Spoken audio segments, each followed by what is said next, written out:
nací en Nice, en sur de Francia. Hice mis estudios en París, hice 3 facultades simultáneas, hice la Escuela General de Antropología y Museo del Hombre, soy antropólogo, Nacional Superior de Bellas Artes, y en nocturno hice la Escuela de Artes Aplicadas a la Industria. Después hice estudios de muchísimo tipo, porque considero que nada es separable de nada, todo es parte de un todo, todo está mucho más intercomunicado de lo que se cree en general, y todo es interesante, todo es apasionante, todo es extraordinario, todo es bello. Cuestión de abrir los ojos para saber ver, abrir el corazón para saber amar. Encuentro que hay un milagro en cada milímetro cúbico del universo. Entonces, bueno, se nace, se nace. ¿Cómo fue su infancia? Mi infancia, hasta la revolución del Frente Popular del 36, extraordinaria felicidad. Extraordinaria felicidad, soy hijo único, de esto no tengo la culpa. Cuando vieron la muestra pararon ahí nomás. No, lo que pasa es que mi padre era un gran herido de la guerra del 14, quedó con 4 pulmón, entonces bueno, han tenido un solo hijo. Una extraordinaria felicidad, muchos viajes por su trabajo. Mi padre era arquitecto decorador, viajábamos en toda Europa, menos Rusia. Entonces, bueno, la primera vez que estuve en el Coliseo en Roma, en la Acrópolis en Grecia, en la pirámide en Egipto, tenía 8 años. Después, cuando uno descubre que la sociedad no es algo homogéneo, que empiezan a haber diferencias, y que más adelante uno se pregunta cuáles son en definitiva las diferencias, bueno, eso ya cambió mi vida totalmente. Luego de esto, primera alerta de guerra del 39, segunda alerta del 39 y la guerra del 40. El hambre, el frío, el miedo, la pregunta constante, permanente, ¿para qué? ¿Por qué? ¿Y hasta cuándo? ¿Cómo se vive una guerra? Y no se vive, se soporta. Se soporta, se sobrevive. Se sobrevive. Absolutamente todo estaba reducido en estar vivo el próximo segundo, no mañana, próximo segundo. Estaba en una organización que nos ocupábamos de evacuar los aviadores ingleses, americanos, afroamericanos, latinoamericanos, caído en paracaídas sobre el suelo ocupado por Alemania, tremendísimamente difícil. El frente es fácil, el frente es ahí. Claro. El frente era todo alrededor, nunca se sabía de dónde podían salir las balas. Éramos muy joven para comprender ciertas cosas, 15 y 16 años, era muy difícil comprender ciertas cosas. Igual creo que la guerra no se comprende nunca. No, la guerra la producen minorías ocultas para ganar dinero, sobre todo las últimas, más modernas. Son luchas de poderes. Lo que provocan la guerra no las hacen. Ganarán mucho dinero, pero hay que dejar todo acá. Nunca nadie se ha llevado nada bajo tierra. El último pantalón no tiene bolsillo. Y el soldadito de cualquier bando que sea, el soldadito nunca gana una guerra, siempre la pierde. Entonces, bueno, eso lo elaboré poquito a poco, me fue transformando en humanista pacifista, lo medito casi todas las noches. Entonces sentí la necesidad de dejar un mensaje de paz constante, permanente. Hice la estatua de la fachada, ningún César, ningún Napoleón, ningún Hitler, ningún Bush. Únicamente humanista pacifista. Son 49 estatuas por el 7×7 que es místico. Si la cantidad de estatuas determinó el tamaño de la fachada y no al revés. Volviendo un poquito a su vida, ¿no? ¿En qué año viene a la Argentina y por qué decide llegar acá? Llegué en el 51, a los 23 años, por tan solo 8 meses, con un contrato de trabajo en el servicio cultural de la Embajada de Francia en Buenos Aires. Me gustó muchísimo el país en todo sentido y pedí radicación definitiva. Y lo digo siempre, la Argentina es un gran país, grande, mal conocido. Me he quedado. Francia de nacimiento es una circunstancia. Argentina de decisión, nada me obligó a quedarme, pero sobre todo hijo del planeta por convicción. Por 8 meses. Había quedado a mi cargo de aumentar el turismo argentino a Francia. Conocí este extraordinario país que es la Argentina. Descubrí enseguida que está dividido en dos, de la General Paz para adentro, la General Paz para afuera. tengo anécdotas como para grabar horas. Bueno, pero una, cuénteme. Y me he quedado. Me esforcé de conocer personajes que hacen el país. Lo conocí, por ejemplo, a Castañino, una de las mejores ilustraciones del Martín Fierro. Lo conocí a Quinquela Martín, a Cunín Cabalén, fundador del Teatro Argentino, y así sucesivamente. Para saber cómo siente y cómo piensa un país. Cómo siente, por el sentir es antes del pensar.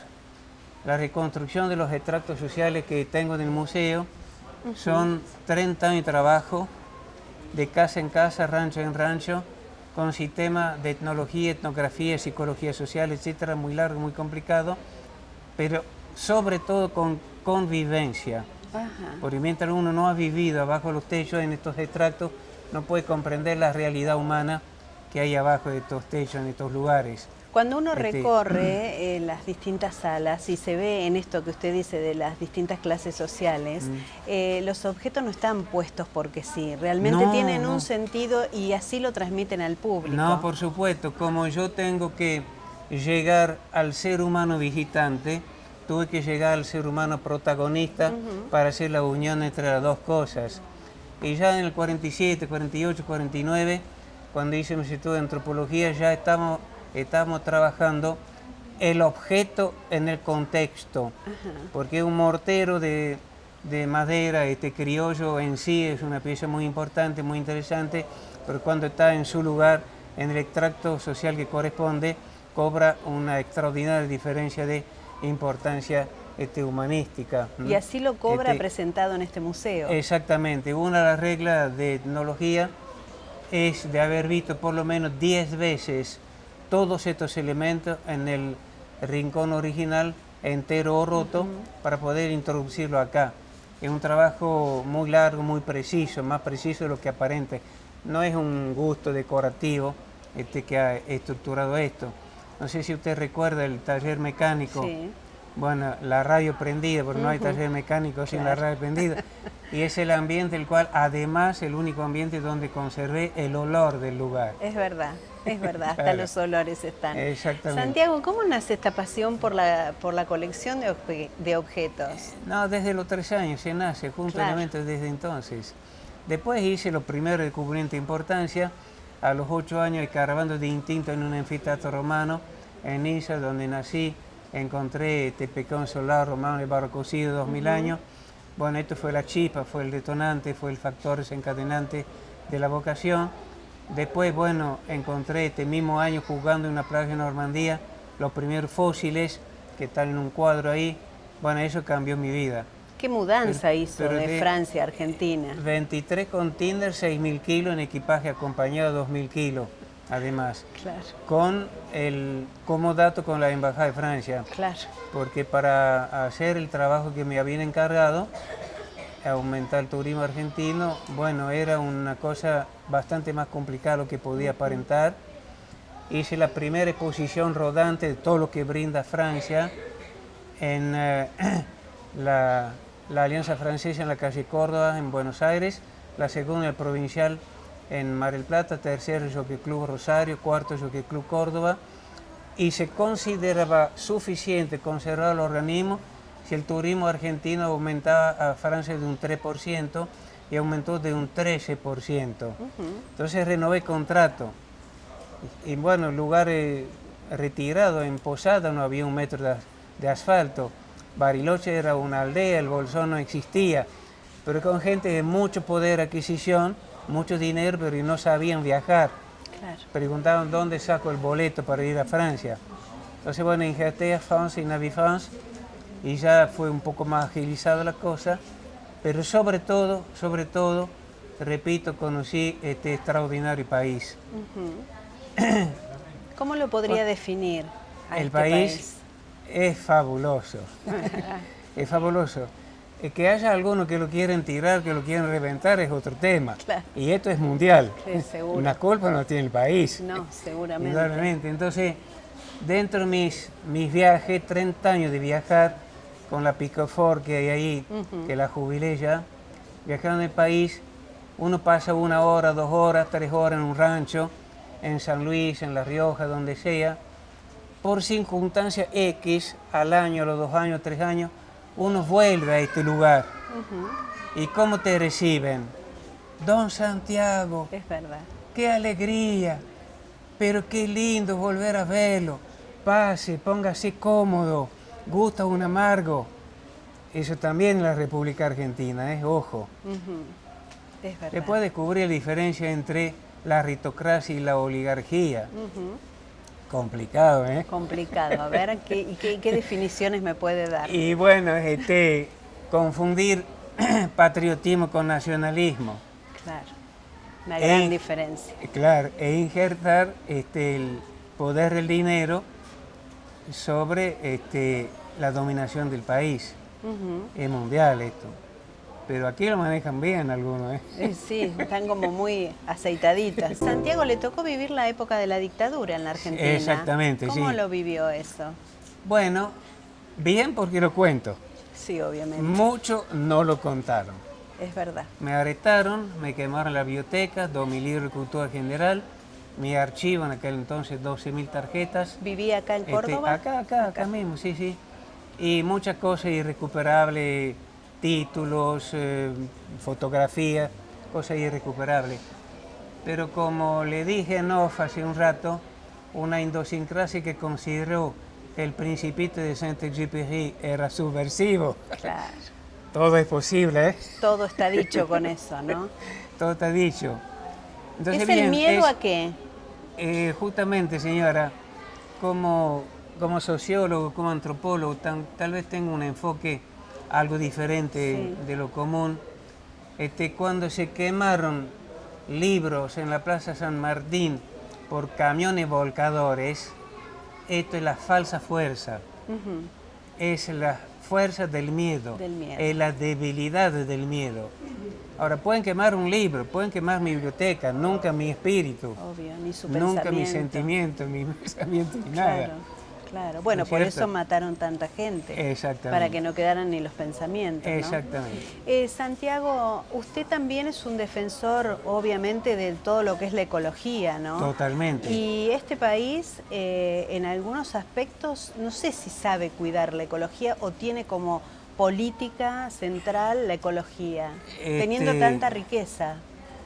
Claro, las finanzas internacionales hasta ahora, y tratan de seguir, aguantaron reventando los recursos naturales. Así es.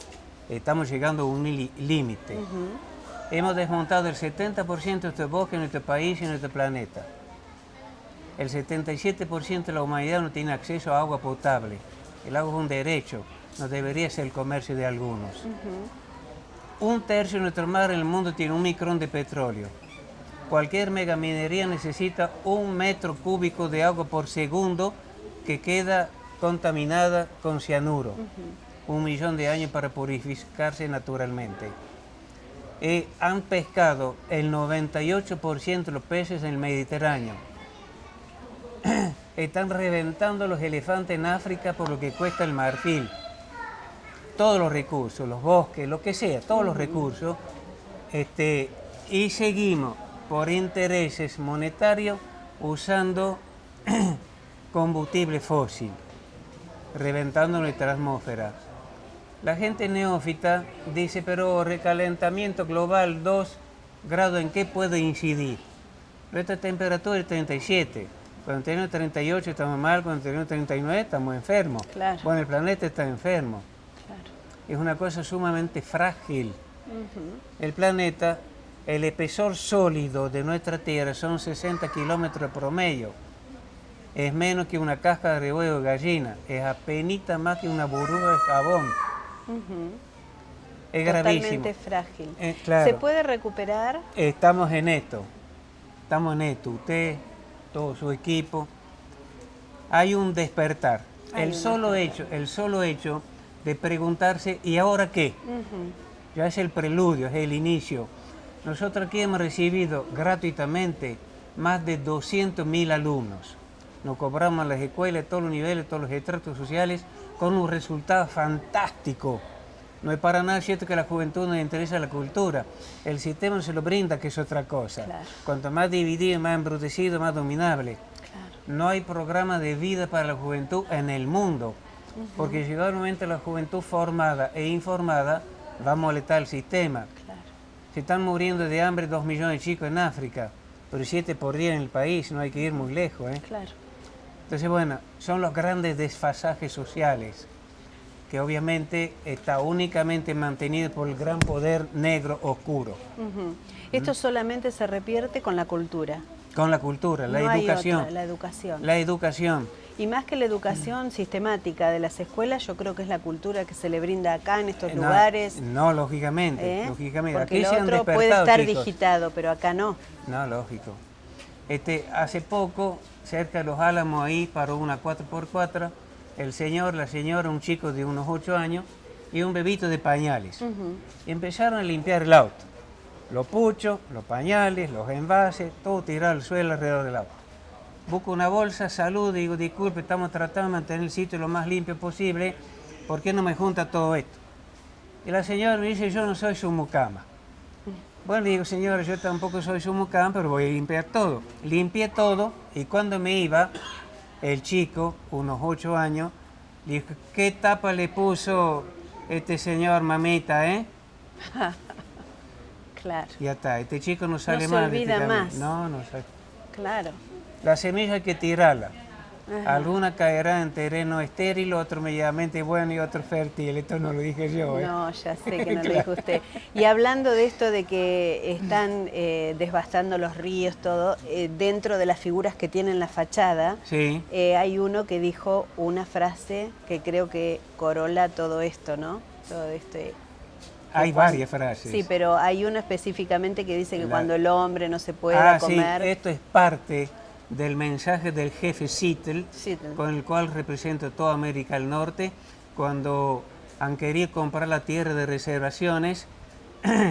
Él escribió, tengo la carta completa ahí, escribió que no consigue que la tierra se puede comprar o vender, y entre tantas cosas en esta carta extraordinaria dijo, no se olviden que nuestro planeta Tierra no lo tenemos heredado a nuestros padres, sino que lo tenemos tomado prestado a nuestros hijos. Y efectivamente, ¿qué planeta le dejamos a la juventud? Entonces, bueno, son los grandes personajes. Trabajé más de 4 años en las biografías y represento toda América del Sur con Seferino Amuncurá, personaje mal conocido, muchas veces reducido de estampita supersticiosa. Lo he estudiado muchísimo. Conocí uno de los viejísimos salesianos en la calle Córdoba, en Buenos Aires, que lo había conocido vivo todavía.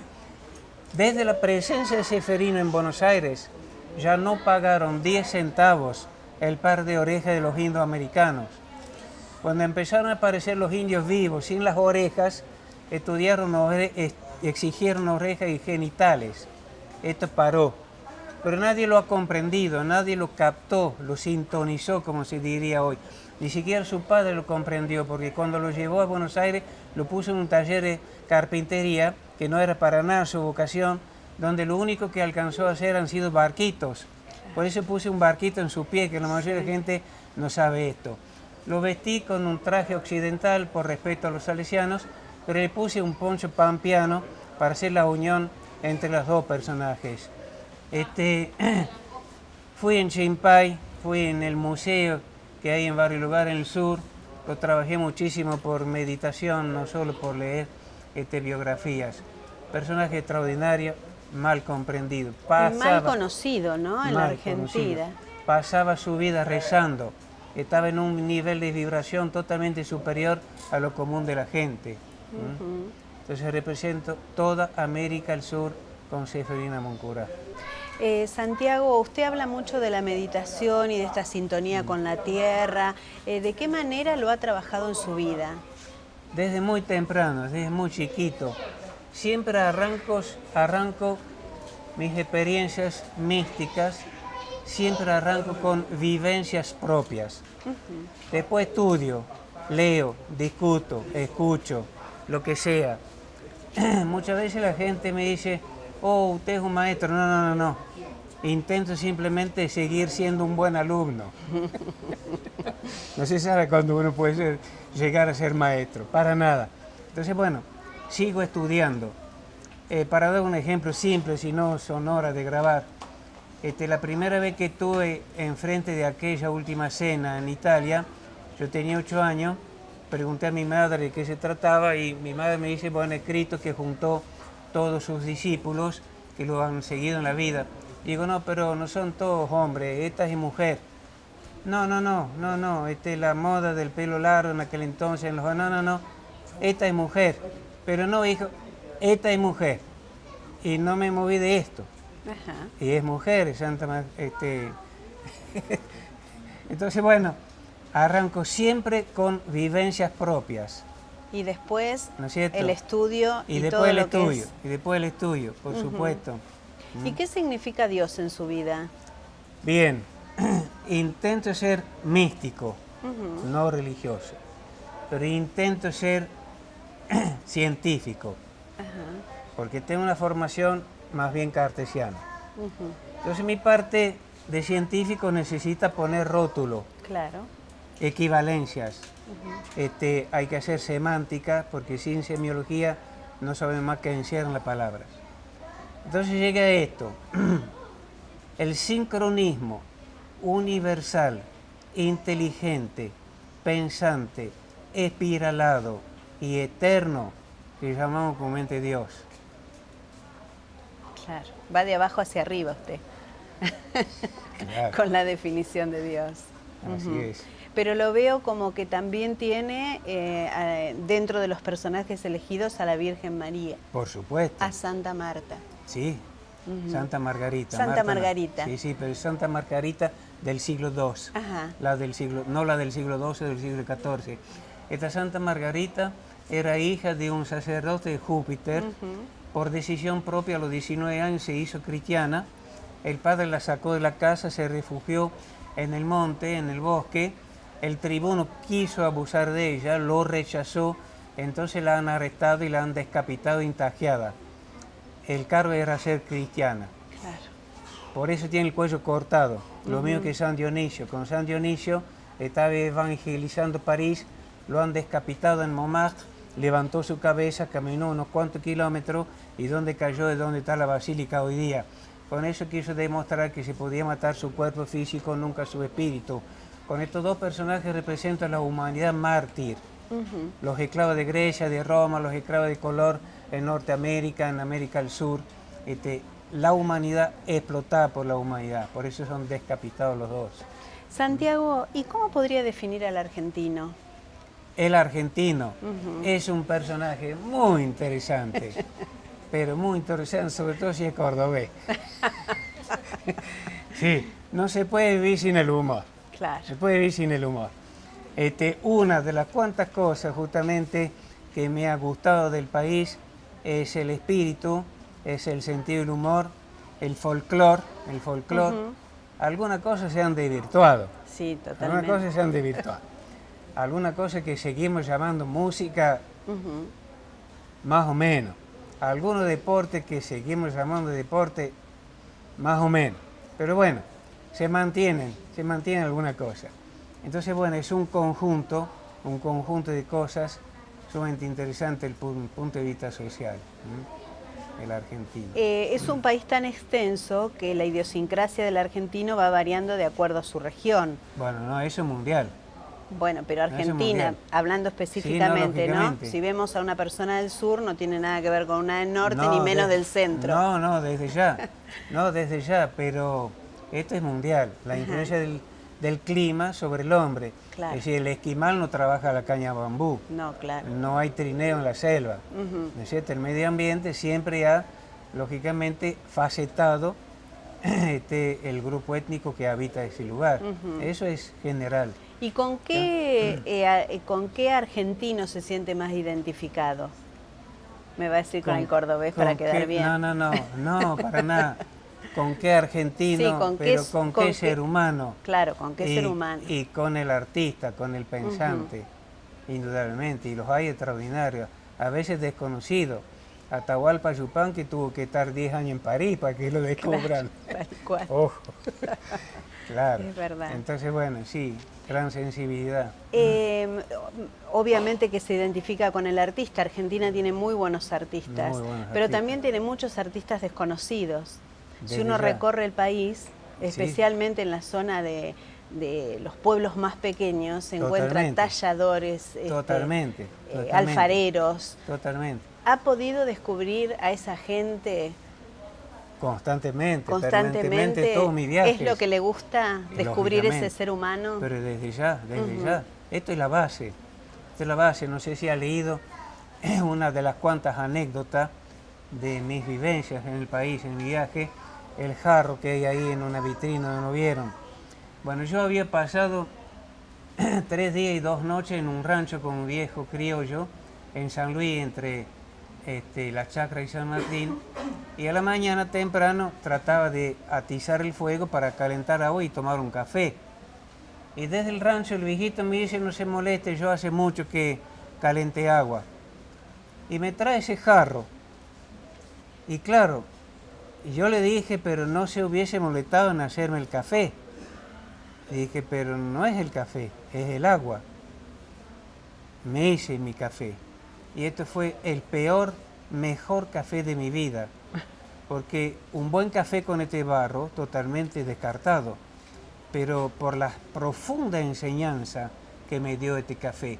Porque el agua ese barro, es el agua de toda la vida de este hombre. El mejor café de mi vida. Claro. Entonces, claro.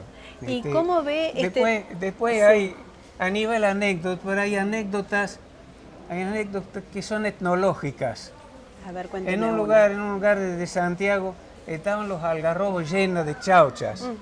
Entonces, bueno, llego, conversa, hablamos un rato y dice, nos están cosechando la algarroba.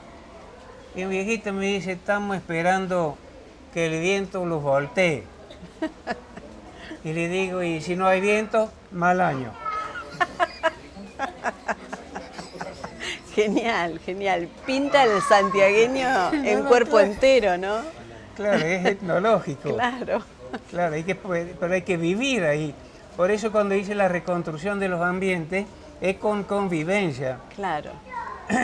El Rincón del Marginado no es reconstruir lo peor, llegó hasta el 50, no llegó al impor el plástico, al fenómeno cartonero.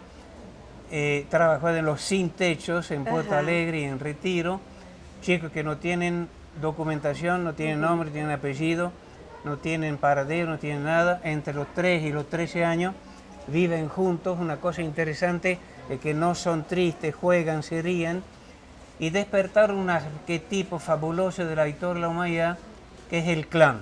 Uno para todos, todo para uno. Muy difícil penetrar, sobre todo lo de Puerto Alegre, que había también una cuestión de idiomas.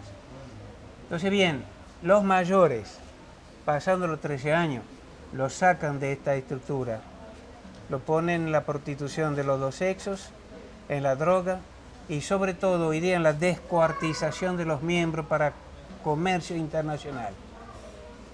Terrible. Ah, no. Terrible. Cuando nosotros vemos este tema de la trata de personas, creo que nos remitimos a ese sector de la sociedad que no tiene el poder, que no tiene las herramientas para poder luchar contra eso. Eso causa mucha tristeza. Sí, pero no hay que dejarse invadir. La vida me enseñó a transformar los escollos en trampolines. A ver. Si no te quedas atrás. Y la vida me enseñó, sobre todo, que es mucho más fácil que me ayude un humilde y no un potentado. Nunca encontré la puerta cerrada en la casa de un humilde. Eso lo verifiqué sobre todo durante la guerra. El que te da algo es el que no tiene nada. El otro pasa de largo. Pero, no hay mal, por más pequeño que sea que uno haga, que no retorne. Y no hay bien, por más pequeño que sea que uno haga, que no esté considerado. Todos los grandes místicos dijeron, pobres los tibios. Cristo dijo, los vomitaré en mi boca, por algo de ser. Odiar es todavía una forma de amar. La indiferencia es peor. Y en nuestra época el sistema llega al punto de desparramar públicamente frases que son de moda del momento. ¿Cuál es la frase en este momento? Y bueno, es lo que hay. Y te instalamos en un facilismo. Claro. Y bueno, es lo que hay. Y chao. Y no es así. Y no es así. Claro. Claro que no. Claro. Claro que no. Este movimiento de la minería, ¿no? Especial a Totalmente, cielo abierto, totalmente. donde se está tratando de engañar a la gente con argumentos que son falaces, ¿no? Totalmente. 90 días de trabajo en estas minas de uranio, por ejemplo, cáncer. 90 días. Claro. La cosmovisión indoamericana prehispánica, que no era ninguno bruto, ninguno malo, ninguno sucio, es la Trinidad Panteica, es decir, el sol, la lluvia y la tierra, o sea, la vida, lo que estamos reventando en este momento. ¿Qué hacemos? Topadora, topadora, topadora. Incendio, incendio, incendio. Soya, soya, soya. Fumigación, fumigación, fumigación. Cáncer, cáncer, cáncer. Y la tierra a los 4 años muerta. Repito lo que dije no antes, se está desmontando en Amazonas a razón de la superficie de una cancha de fútbol por minuto. El invierno pasado hablé 1 hora 20 en Radio Continental. Como conoce mi charla, me dieron 1 hora. Corrimos unos 20 minutos más. Y entonces, bueno, hablo de todo este tema como siempre.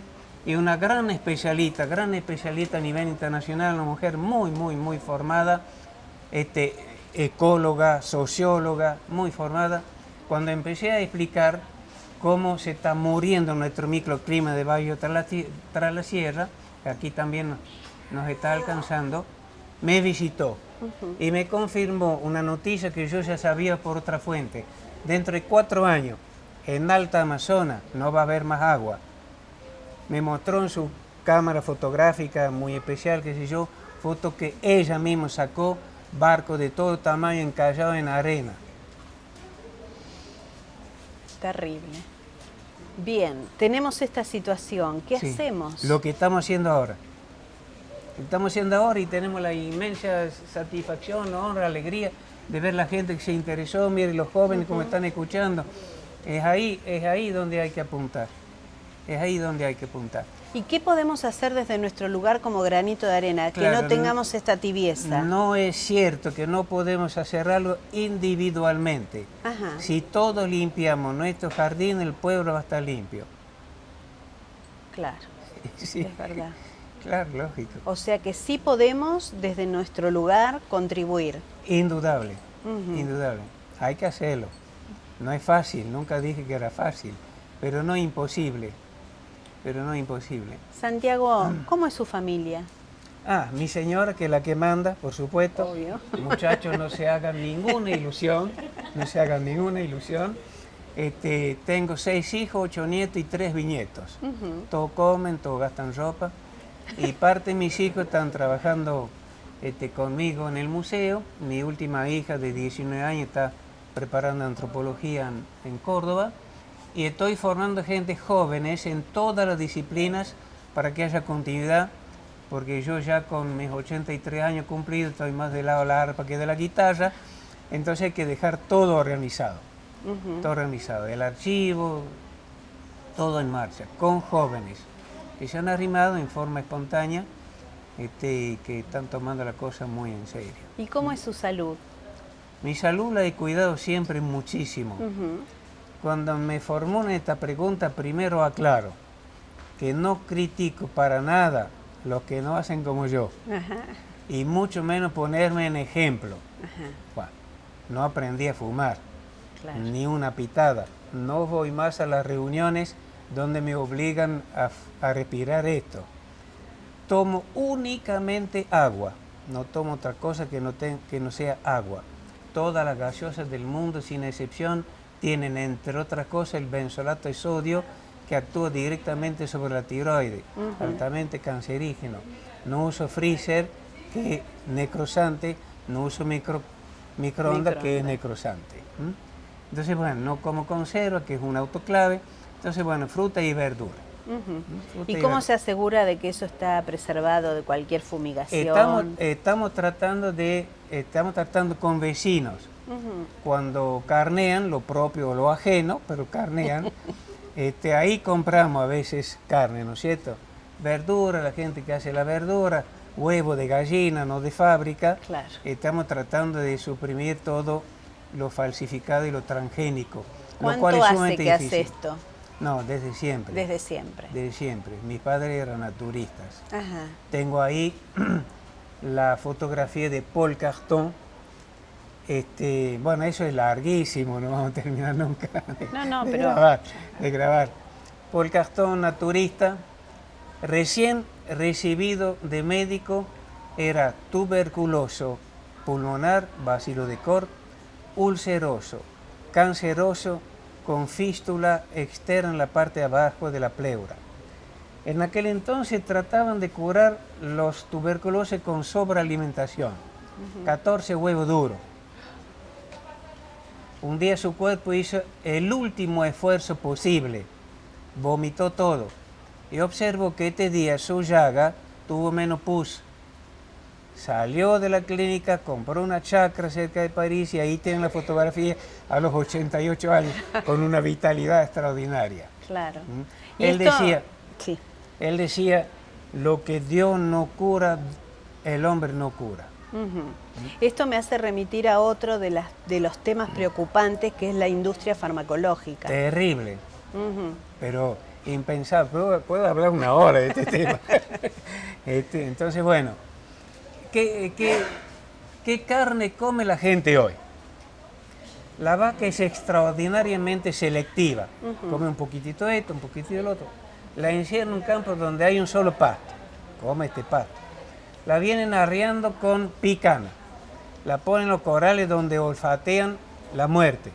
Tremendísima descarga de adrenalina. Sí. Dicen que no sufren cuando la matan, pero la están cuereando con el corazón todavía late. Primer cadena de frío. Como estamos apurados siempre, compramos una sola vez por semana la carne.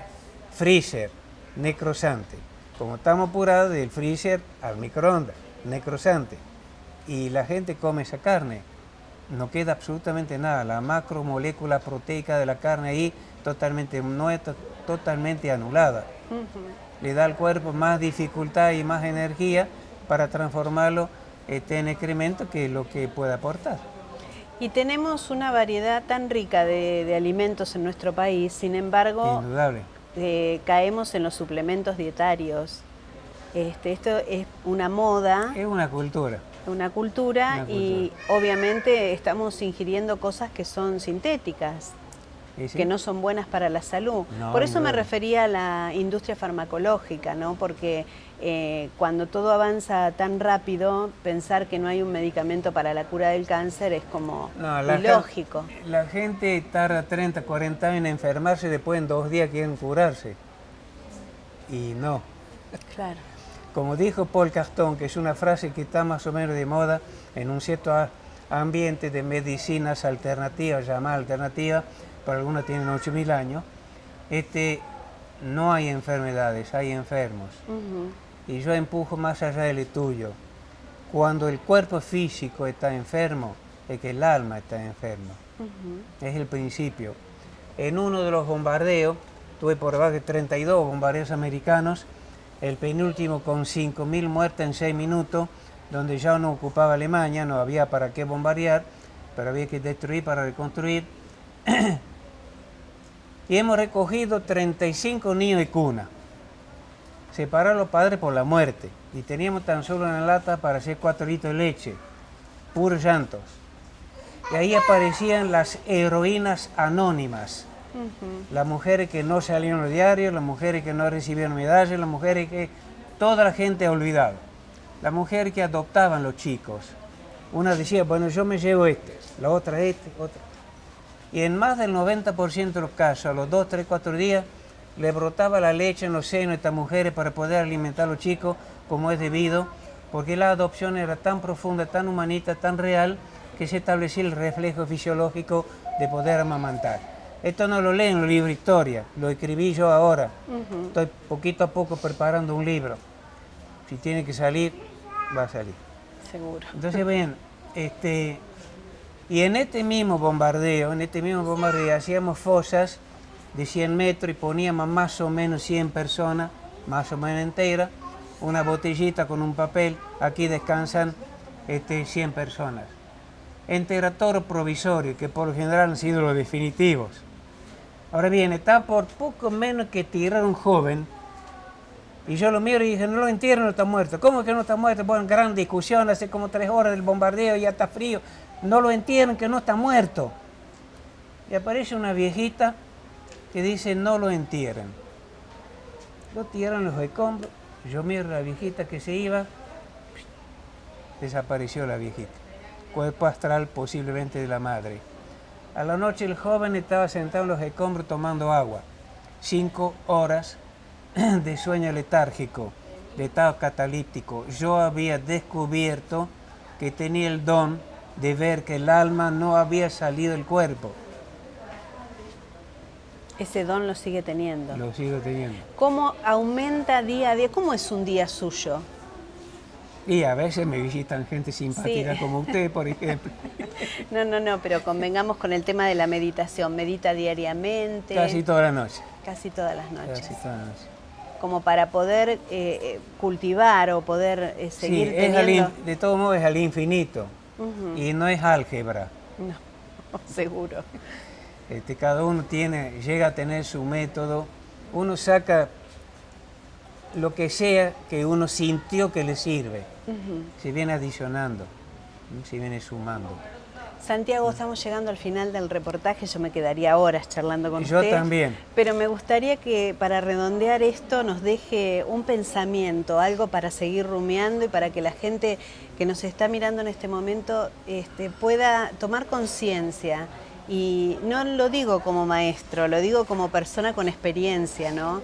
Con experiencia en la vida y con todo lo que usted atraviesa en este lugar que tanto le deja a la gente, a la humanidad. Esa es la idea. Haber llegado a un cierto conocimiento, a una cierta colección, si fuese para nutrir un ego, sería un absurdo total. Claro. Si eso no fuese abierto al público, si no se recibiese la escuela gratuitamente, no tendría ninguna clase de sentido. Lo sentí, lo analicé, que la parte más importante del aprender es el enseñar. También sentí y lo elaboré, que el paso por esta vida con este cuerpo, que es el envase momentáneo, que hay que cuidar mucho, no hay que tratar de ser alguien importante, que es un egocentrismo, empieza y termina en uno. Hay que tratar de hacer algo importante, que es un altruismo, que existe únicamente en proyección hacia los demás. Entonces es sumamente sencillo y muy difícil a la vez. Amor, paz y cultura. Muchísimas gracias. No, al contrario.